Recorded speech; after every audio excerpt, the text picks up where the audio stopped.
ಕೇಂದ್ರದ ಗೃಹ ಸಚಿವ ಅಮಿತ್ ಶಾ ಅವರು ಅಂಬೇಡ್ಕರ್ ಅವರ ಕುರಿತು ಆಡಿದ ಮಾತು ಹಿನ್ನೆಲೆಯಲ್ಲಿ ವಿಧಾನ ಪರಿಷತ್ನಲ್ಲಿ ಪ್ರತಿಭಟನೆ ನಡೆಸುತ್ತಿದ್ದ ಸಂದರ್ಭದಲ್ಲಿ ಸಿಟಿ ರವಿ ಅವರು ನಮ್ಮ ನಾಯಕ ರಾಹುಲ್ ಗಾಂಧಿ ಅವರನ್ನ ಪದೇ ಪದೇ ಅವಹೇಳನಕಾರಿಯಾಗಿ ನಿಂದಿಸಿದ ಕಾರಣಕ್ಕಾಗಿ ನಾನು ಮಾತನಾಡಿದ್ದು ನಿಜ. ನನ್ನ ಮಾತಿನಿಂದ ನಾನು ಹಿಂದೆ ಸರಿಯುವ ಪ್ರಶ್ನೆ ಇಲ್ಲ. ಆದರೆ ಅವರು ನನ್ನ ಬಗ್ಗೆ ಹೇಳಿದ ಮಾತಿನ ಕುರಿತು ಸುಳ್ಳು ಹೇಳುತ್ತಿದ್ದಾರೆ ಎಂದು ಸಚಿವ ಲಕ್ಷ್ಮೀ ಹೆಬ್ಬಾಳ್ಕರ್ ಹೇಳಿದರು. ಈ ಕುರಿತು ತಮ್ಮ ನಿವಾಸದ ಬಳಿ ಸುದ್ದಿಗಾರರೊಂದಿಗೆ ಮಾತನಾಡಿದ ಅವರು ಗುರುವಾರ ವಿಧಾನ ಪರಿಷತ್ನಲ್ಲಿ ನಡೆದ ಘಟನೆಯನ್ನ ವಿವರಿಸುತ್ತಾ ಭಾವುಕರಾದರು. ನಮ್ಮ ನಾಯಕರ ಕುರಿತು ಮಾತನಾಡಿದಾಗ ನಾನು ಸುಮ್ಮನೆ ಕುಳಿತುಕೊಳ್ಳಲು ಹೇಗೆ ಸಾಧ್ಯ? ರಾಹುಲ್ ಗಾಂಧಿ ಅವರು ಡ್ರಗ್ ಎಡಿಟ್ ಎಂದು ಪದೇ ಪದೇ ಹೇಳಿದಾಗ ನೀವು ಅಪಘಾತ ಮಾಡಿ 3 ಕೊಲೆ ಮಾಡಿದ್ದೀರಲ್ಲ ಎಂದು ಹೇಳಿದ್ದು ನಿಜ. ನನ್ನ ಮಾತಿನಿಂದ ನಾನು ಹಿಂದೆ ಸರಿದಿಲ್ಲ. ಆದರೆ ಅವರು ತಾವು ಆ ರೀತಿ ಮಾತನಾಡಿಯೇ ಇಲ್ಲ ಎಂದು ಸುಳ್ಳು ಹೇಳುತ್ತಿದ್ದಾರೆ ಎಂದು ಅವರು ಮಾತನಾಡಿರುವ ಬಗ್ಗೆ ಎಲ್ಲರ ಬಳಿಯೂ ವಿಡಿಯೋ ದಾಖಲೆ ಇದೆ ಎಂದರು. 10 ಬಾರಿ ಅತ್ಯಂತ ಕೆಟ್ಟ ಪದ ಬಳಸಿ ನನ್ನನ್ನ ತೇಜೋವಧೆ ಮಾಡಿದರು. ನಾನು ಯಾವುದಕ್ಕೆ ಹೆದರುವುದಿಲ್ಲ. ನನ್ನನ್ನು ನೋಡಿ ಎಷ್ಟೋ ಮಹಿಳೆಯರು ರಾಜಕಾರಣಕ್ಕೆ ಬರಲು ಸ್ಫೂರ್ತಿ ಪಡೆದಿದ್ದಾರೆ. ಆದರೆ ಇಂತಹ ಪದಗಳನ್ನು ಸಹಿಸಲು ಹೇಗೆ ಸಾಧ್ಯ ಎಂದು ಸಚಿವ ಲಕ್ಷ್ಮೀ ಹೆಬ್ಬಾಳ್ಕರ್ ಪ್ರಶ್ನೆ ಮಾಡಿದರು. ಎಲ್ಲರೂ ಧರಣಿ ಮಾಡಿ ಮುಗಿಸಿ ನಾವೆಲ್ಲ ಕೂತ್ಕೊಂಡಿದ್ವಿ. ಸಭೆ ಕೂಡ 10 ನಿಮಿಷ ಮಾನ್ಯ ಸಭಾಪತಿಗಳು ಅಡ್ಜನ್ ಅಂತ ಹೇಳಿ ಅವರು ಒಳಗೆ ತಮ್ಮ ಸಭಾಪತಿ ಕಚೇರಿಗೆ ಹೋದ ತಕ್ಷಣ ನಾನು ನನ್ನ ಸೀಟಿನ ಮೇಲೆ ಸುಮ್ಮನೆ ಕೂತ್ಕೊಂಡಿದ್ದೆ. ಆದರೆ ಸಿಟಿ ರವಿ ಅವರು ನಮ್ಮ ನಾಯಕರಾದಂಥ ರಾಹುಲ್ ಗಾಂಧಿ ಅವರಿಗೆ ಡ್ರಗ್ ಅಡಿಕ್ಟು ಅಂತ ಹೇಳಿ 3-4 ಬಾರಿ ಅಂದರು. ನಾನು ಮತ್ತೇನು ಸುಮ್ಮನೆ ಕೂತ್ಕೊಂಡೆ ತಾಳ್ಮೆಯಿಂದ.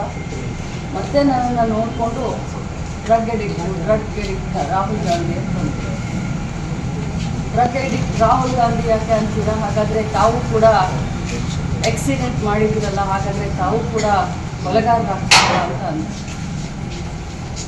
ನಾನು ಹಾಗೆ ಅಂದ ತಕ್ಷಣವೇ ತಿರುಗಿ ತಾವೆಲ್ಲರೂ ಕೇಳಿದ್ದೀರ, ನನಗೆ ಆ ಪದವನ್ನು ಬಳಸಲಿಕ್ಕೆ ತುಂಬ ಅಸಹ್ಯ ಆಗುತ್ತೆ. ನಾಗರಿಕ ಸಮಾಜದಲ್ಲಿ ರಾಜಕಾರಣದಲ್ಲಿ ಭಾಳಷ್ಟು ಧೈರ್ಯ ಮಾಡಿ ಭಾಳಷ್ಟು ಕಷ್ಟದಿಂದ ಒಬ್ಬ ಸಾಮಾನ್ಯ ಕಾರ್ಯಕರ್ತೆಯಾಗಿ ಇಲ್ಲಿವರೆಗೆ ರಾಜ್ಯದ ಎಲ್ಲ ಮಹಿಳೆಯರನ್ನ ಪ್ರತಿನಿಧಿಸ್ತಾ ಇದ್ದೀನಿ. ಇಂಥ ಸಂದರ್ಭದಲ್ಲಿ ನನಗೆ ಆ ಮಾತನ್ನು ಒಮ್ಮೆಲ್ಲ 10 ಬಾರಿ ಹೇಳಿ ನನ್ನನ್ನು ತೇಜೋವಧೆ ಮಾಡಿದ್ರು. ಇದಕ್ಕೆಲ್ಲ ಹೇಳೋದಿಲ್ಲ ನಾನು.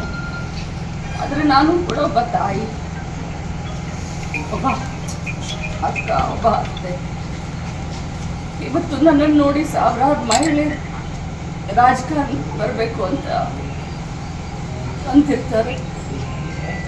ಇರುವಂಥ ನಮ್ಮವ್ರಿಗೇ ಅದು ಸದನದಲ್ಲಿ ಈ ರೀತಿ ಮಾತಾಡಿದ್ರೆ ಭಾಳ ಹೊರಟಾಗುತ್ತೆ. ಇಷ್ಟೇ ಹೇಳಿದ್ದು ನಾನು. ಆ ಮೂಮೆಂಟ್ ಅಲ್ಲಿ ನೀವು ಎಕ್ಸ್ಪೆಕ್ಟ್ ಮಾಡಿದ್ರೆ ಈ ತರ ತೇಜೋವಧಿಯ ಮಾತು? ನೋಡಿ, ನಾವು ರಾಜಕಾರಣದಲ್ಲಿ ರೋಷಾವೇಶವಾಗಿ ನಾವು ಭಾಷಣವನ್ನು ಮಾಡಬಹುದು. ಆದರೆ ಇಲ್ಲಿಯವರೆಗೆ ನಾನು ಹುಟ್ಟಿದಾಗಿಂದ ಒಂದು ಇರುವೆ ಕೂಡ ಕಾಟ ಕೊಡ್ತಂತ ನಾನು ನನ್ನ ಬಾಡಿಗೆ ರಾಜಕಾರಣ ಮಾಡಿಕೊಂಡು ಕೈಲಾದಷ್ಟು ಜನರ ಸೇವೆಯನ್ನು ಮಾಡಿಕೊಂಡಿದ್ದಂತೆ.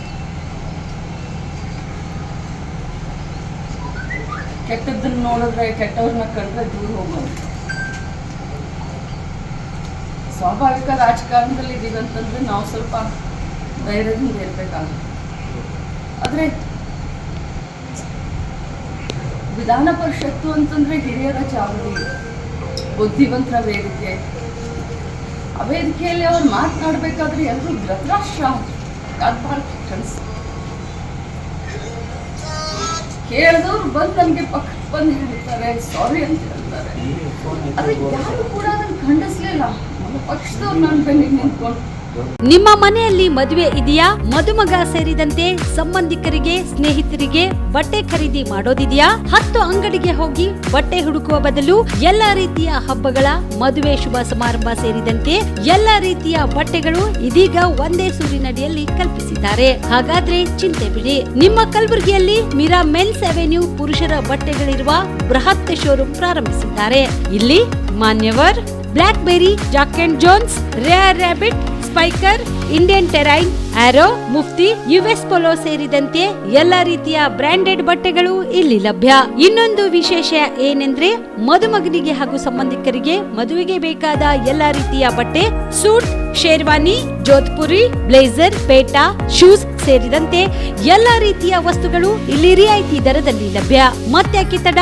ಹಿಂದೆ ಭೇಟಿ ನೀಡಿ. ಕಲ್ಯಾಣ ಕರ್ನಾಟಕದ ಬೃಹತ್ ಬಟ್ಟೆ showroom Meera men's avenue, Lahoti petrol bunk ಮುಂಭಾಗ, ತಿಮ್ಮಾಪುರಿಗೆ ಹೋಗುವ ರಸ್ತೆ, ಕಲಬುರಗಿ. ಹೆಚ್ಚಿನ ಮಾಹಿತಿಗಾಗಿ ಸಂಪರ್ಕಿಸಿ 9916745499.